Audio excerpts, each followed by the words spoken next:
강하고 강해 보이던 엘리야는 갈멜산에서 이룬 승리에도 불구하고 완전히 다른 모습으로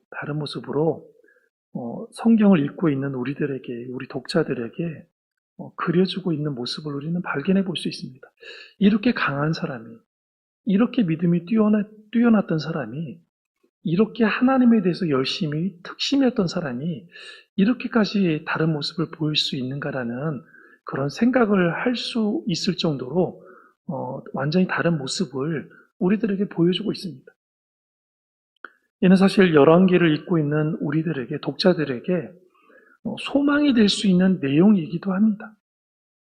엘리야의 모습을 통해 지금의 우리 성도들은 몇 가지 신학적 가르침을 분명히 얻을 수 있습니다.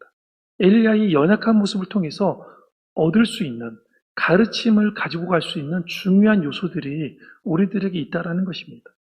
첫 번째가 뭐냐? 어떤 가르침을 받을 수 있느냐? 성도들은 하나님의 일을 하면서 때로 어려움에 휩싸일 수 있다라는 것입니다. 우리가 하나님의 일을 하는데 왜 어려움이 닥치느냐라고 생각해 볼 수 있겠는데요. 하나님의 일을 함에도 불구하고 분명한 것은 어려움이 있다라는 거예요, 없다라는 거예요? 어려움이 없어요? 있다라는 거예요. 하나님의 일을 함에도 불구하고 분명히 우리 인생에 어려움이 있다라는 것입니다. 그래서 본문은 이를 악한 세력의 공격으로 인한 두려움이다라고 이야기를 해주고 있습니다. 엘리야는 초인적 힘을 가진 우리와는 다른 차원의 인물이 아니라 그저 하나님의 말씀에 순종하고 그분의 능력을 의지했던 대다수의 성도들보다 조금 더 믿음이 강했던 사람입니다. 그러니까 다른 사람하고 똑같은 성정을 가지고 있는데 믿음이 조금 더 높았다라는 거예요. 믿음이 조금 더 깊었다라는 거예요. 그것 외에는 아무것도 다른 게 있어요, 없어요? 다른 게 없다라는 거예요. 조금 더 믿음이 강했던 사람인 거예요. 엘리야의 절망적 호소로 성도들은 엘리야에게 동질감을 느끼게 된다라는 것입니다. 두려움에 빠질 때 우리 성도들은요, 침묵할 것이 아니라 엘리야처럼 생각과 감정을 하나님께 표현하는 게 맞습니다. 힘들고 어려울 때 간절히 부르짖고 기도하는 게 바른 신앙의 모습이라는 것을 우리들에게 가르쳐주고 있습니다. 우리가 좋을 때만, 복받았을 때만, 그럴 때만 하나님께 부르짖고 기도하는 게 아니라는 거예요. 어려울 때, 절망적일 때, 두려움이 올 때 하나님께 부르짖어야 된다는 것을 우리들에게 가르쳐주고 있습니다. 우리는 어떤 신학적 가르침을 얻을 수 있느냐? 두 번째로, 성도들은 어려움에 빠질 때 의지를 다하고 하나님의 임재의 자리로 나아가야 된다는 사실을 가르쳐주고 있습니다. 엘리야는 스스로 죽고 싶다고 고백할 만큼 영적 침체기를 겪고 있습니다. 영적으로 매우 건강한 상태이어야만 하나님께 나아갈 수 있는 것이 아니라는 말씀입니다. 하나님의 백성은 가장 약할 때에도 하나님의 임재를 의식적으로 찾아가야 한다라고 가르쳐주고 계십니다. 그리고 하나님과 끈질기게 대화해야 한다라는 사실입니다. 엘리야는 자신의 아픔을 하나님께 토로했습니다. 성도인 우리들 또한 포기하지 말고 하나님과 계속해서 끊임없이 대화해야 함을 우리들에게 가르쳐주고 있는 대목입니다. 세 번째로 우리는 어떤 신학적 가르침을 얻을 수 있느냐? 회복은 우리 인간에게, 인생에게, 우리가 처한 모든 환경에 처한 모든 어려움에 대한 회복은 누가 주도하심을 가르쳐주고 있냐면 하나님이 주도하고 계심을 우리들에게 가르쳐주고 있습니다. 하나님은 당신의 백성을 버리지 않으시며 때로는 성도가 잘못된 상황 판단을 하고 있을지라도 질문을 던지시고 대화하시며 회복시켜 주시는 분임을 우리들에게 보여주고 있습니다. 엘리야의 몸과 영혼을 하나님이 돌보셨던 것처럼 하나님의 임재의 자리에 나아가는 성도를 하나님은 회복시켜 주신다라는 사실입니다. 이 얼마나 놀라운 은혜입니까? 우리가 하나님 앞에 기도하는 마음으로 기도하는 자세로 나아가기만 하면 그 다음에 모든 회복은 누가 해주신다라는 거예요? 하나님이 해주신다라는 거예요. 하나님.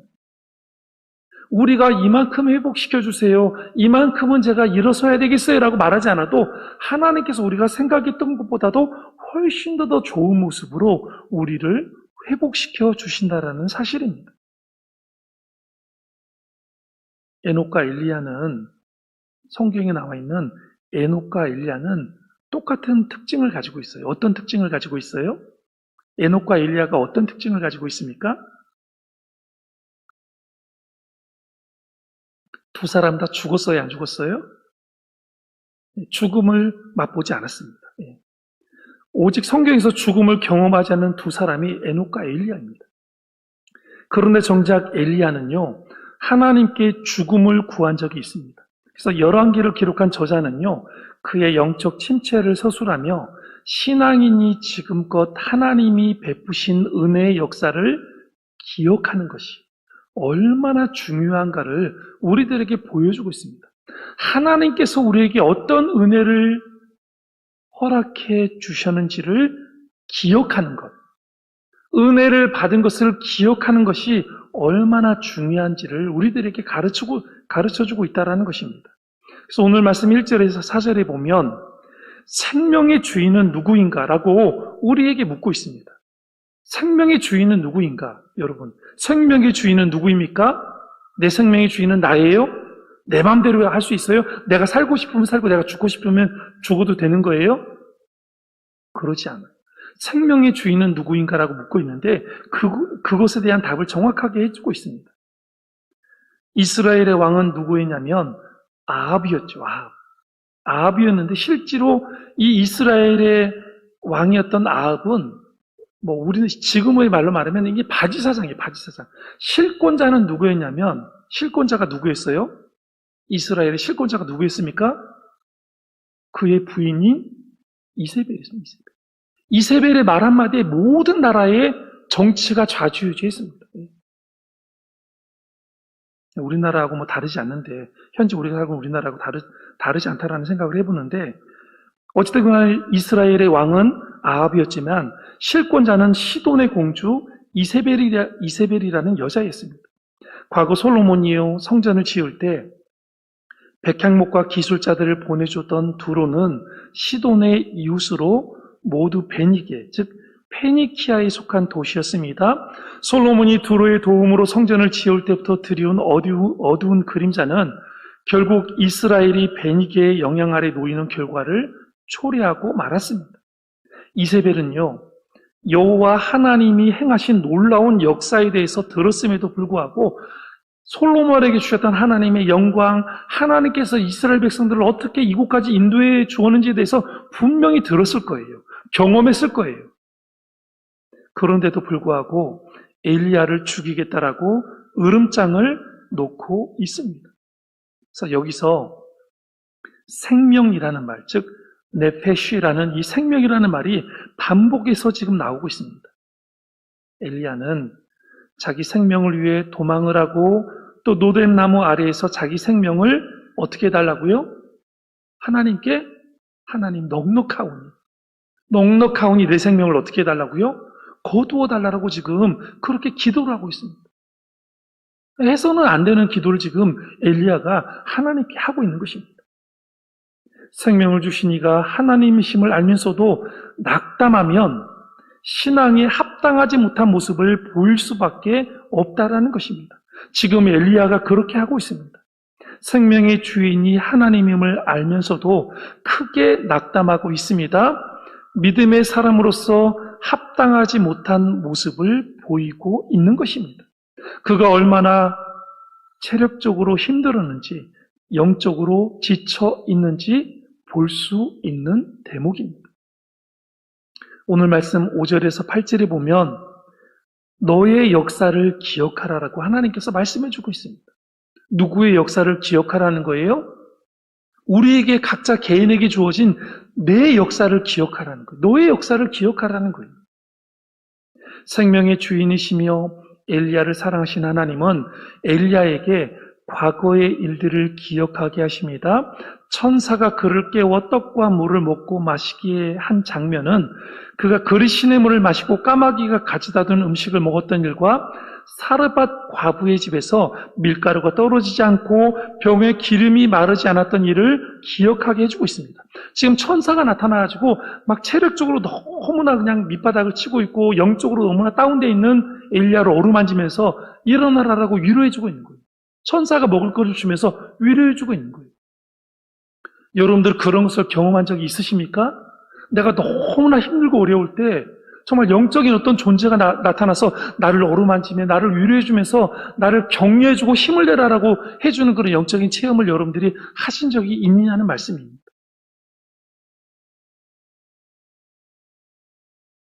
또한 하나님은 이스라엘의 역사까지 기억하게 하십니다. 엘리야는 천사가 주는 음식을 먹고 마신 후 그 음식의 힘으로 40일을 걸어 이스라엘이 출애굽한 후 하나님과 언약을 맺었던 곳 어디에 이르렀습니까? 호렙산에, 즉 신의 산에 이르렀습니다. 이 호렙산은 다른 이름이 무슨 산이에요? 신의 산입니다. 신의 산. 이는 과거에 그 조상들이 만나를 먹으며 하나님과 무엇을 맺었습니까? 하나님과 무엇을 맺었어요? 언약을 맺었던 산입니다. 언약을 맺었던 산입니다. 언약을 맺고 40년 동안 광야에서 생활했던 역사를 떠오르게 하는 대목입니다. 하나님은 그가 지금까지 지내온 것, 그리고 그 민족의 역사마저 모두 당신의 큰 은혜였음을 상기시키심으로써 회복의 역사를 일으키시고 계십니다. 그래서 모든 회복은 누구한테 있다는 걸 가르쳐주고 있는 거예요. 모든 회복은 하나님이 나에게 있다. 엘리야야, 힘을 내라. 너 인생의 회복은 너에게 있는 것이 아니라 너의 인생의 회복은 나에게 있으니 내가 회복을 시켜줄 것이니 걱정하지 말아라고 지금 하나님께서 말씀해주고 계시는 것입니다. 오늘 말씀 9절에서 10절은요. 내 사명을 기억하라라고 말씀해주고 있습니다. 너의 사명을 기억하라는 거예요. 너의 사명을.